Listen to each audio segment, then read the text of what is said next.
Bom dia, boa tarde ou boa noite, você, futuro mestre e doutor. Seja bem-vindo a mais uma aula do nosso curso de Metodologia e Redação Científica. A aula de hoje, a aula 9, finalizando essa segunda unidade do bloco de discussões de dicas sobre redação científica, a gente vai falar um pouco sobre a discussão e as conclusões de um trabalho científico. Então, como eu sempre gosto de fazer aquela recapitulação da aula anterior, na última aula, nós vencemos algumas dicas sobre o que é o material e métodos, qual é a função do material e métodos. Então, a gente viu que o material e métodos ele deve ser escrito de uma forma clara, concisa, seguindo todos os preceitos da ciência e do texto científico. E ele vai apresentar, então, como você alcançou os seus resultados. Por isso, ele precisa também ser bem organizado. Dê a sugestão de que vocês dividam o material de método de vocês em tópicos ou subseções, como você preferir. E sempre que possível, faça o esquema do desenho, do delineamento amostral do seu trabalho. Nós tivemos algumas outras dicas sobre material e método, sobre o que incluir, o que não incluir. E sempre lembre que o texto científico conta uma história. Então, só inclua material e métodos que você utilizou para alcançar os resultados que dão suporte às suas conclusões. Então, a gente vai ver que as conclusões são a essência do trabalho e elas guiam e moldam todo o restante do trabalho científico. E o que são os resultados? Nós também vimos que os resultados é a base empírica, aquilo que você alcançou ao longo da sua pesquisa, e que vão, então, embasar as suas conclusões. Vimos algumas formas de apresentar o resultado, lembrando que opte sempre que possível pelas imagens, especialmente nesse momento em que a gente está vivendo, com os nossos leitores afoitos. Nós conversamos também um pouco sobre isso nas outras aulas. As imagens chamam mais atenção e, às vezes, o leitor vai direto na imagem. Isso favorece com que os teus dados sejam visualizados, com que as pessoas entendam e procurem também o seu trabalho. Então, isso é dar ênfase nas formas, né? Como eu havia também comentado na aula anterior. Dei algumas dicas, então, de construir tabelas, figuras, com algumas sugestões do que pode ser feito, e também algumas poucas dicas de como redigir a parte escrita, né? Redigir dos resultados de vocês. Então, lembrem que é bem importante, evite repetir informações que estão óbvias na tabela e nas suas figuras.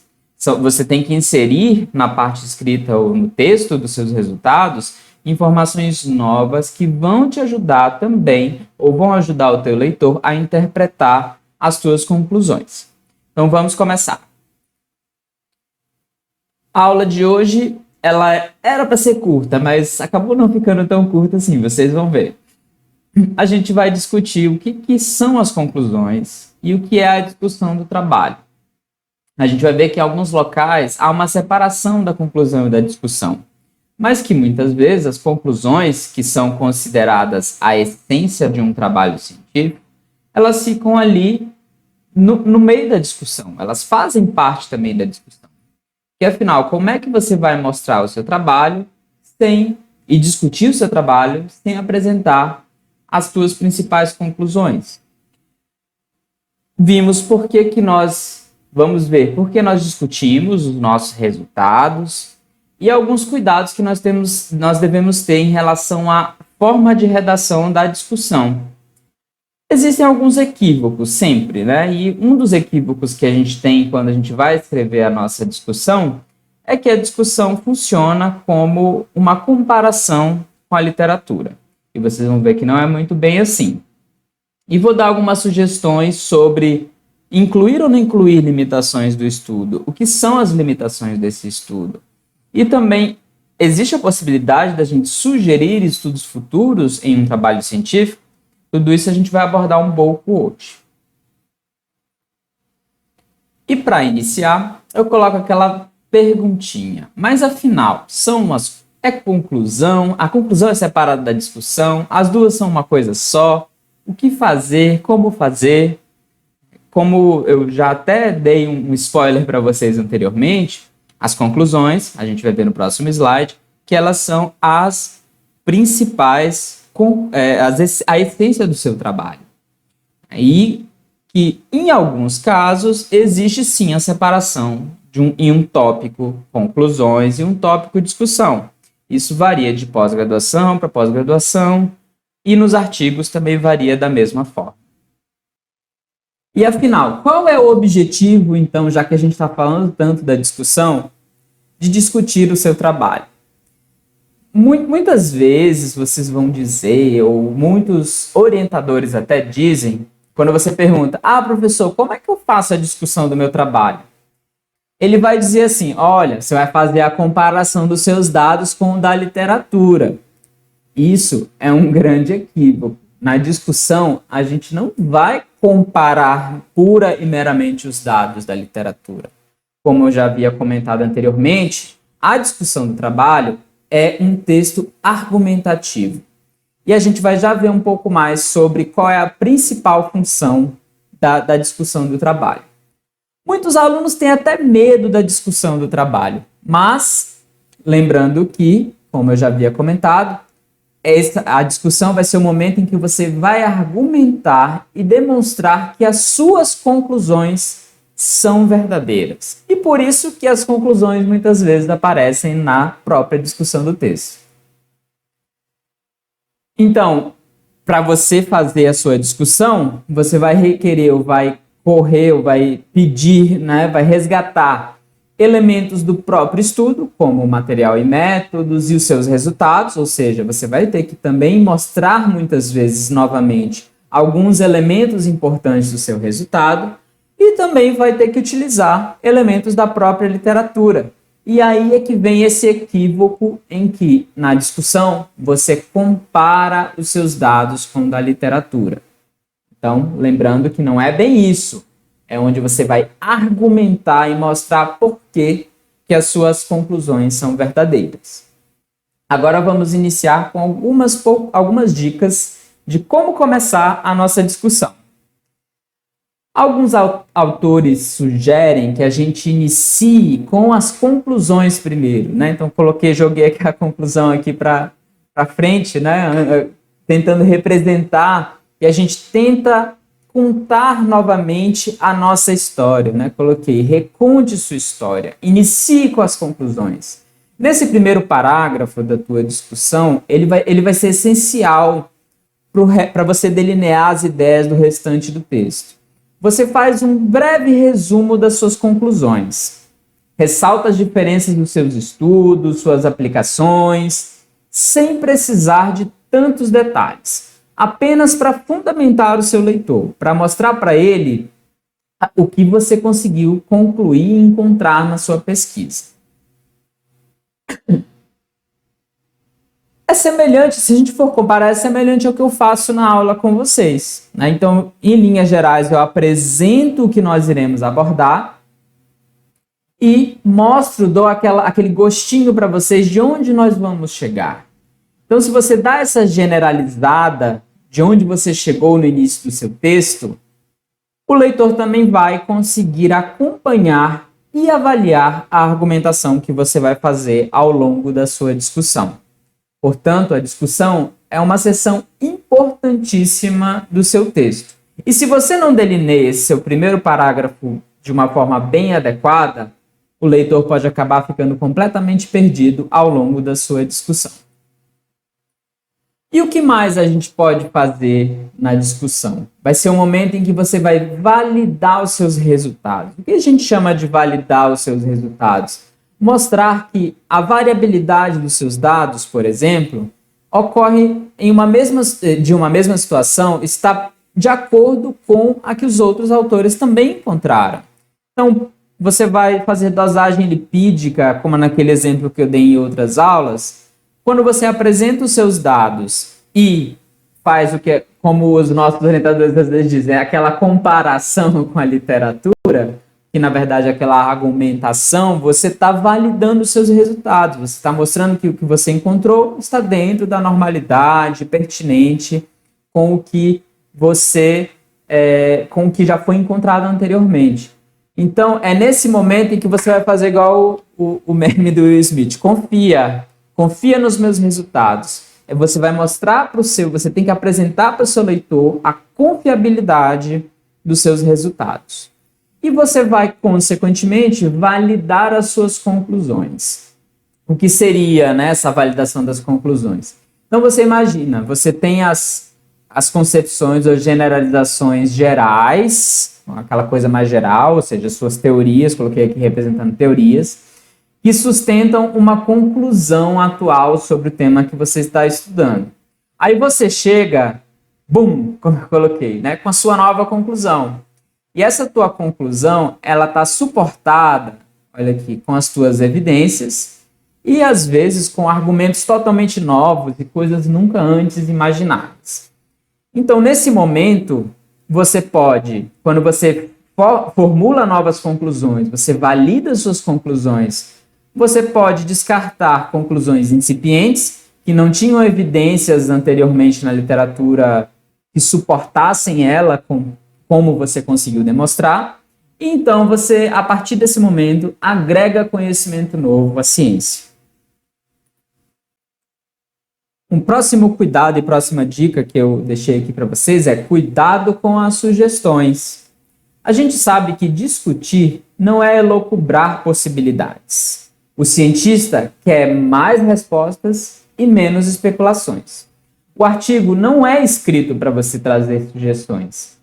Eventualmente, você pode fazê-las, mas esse não é o principal objetivo de você escrever um artigo científico ou um texto científico.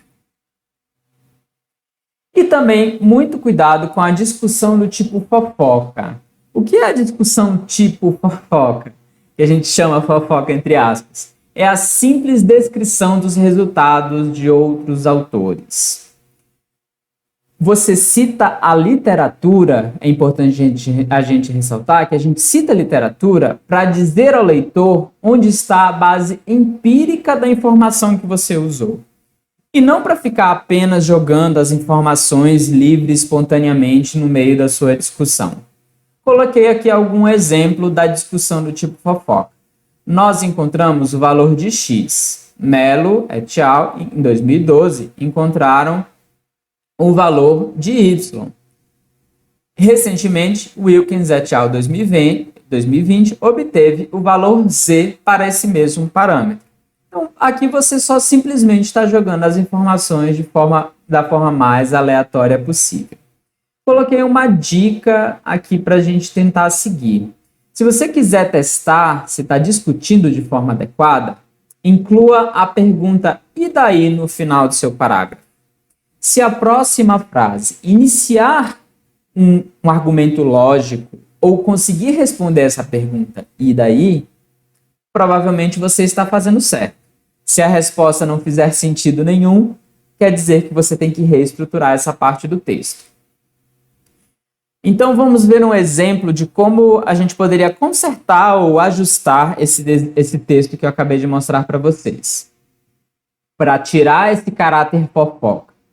Olha, este parâmetro pode apresentar os valores x, y e z. Aí você inclui a citação, Mello, Wilkins, 2020. No nosso trabalho, encontramos o valor de x. Eu até misturei aqui, né? Demonstrando pela primeira vez que nas condições do nosso estudo, esse parâmetro se comporta dessa forma, o que pode significar a presença de um estresse para aquela população. Tudo bem?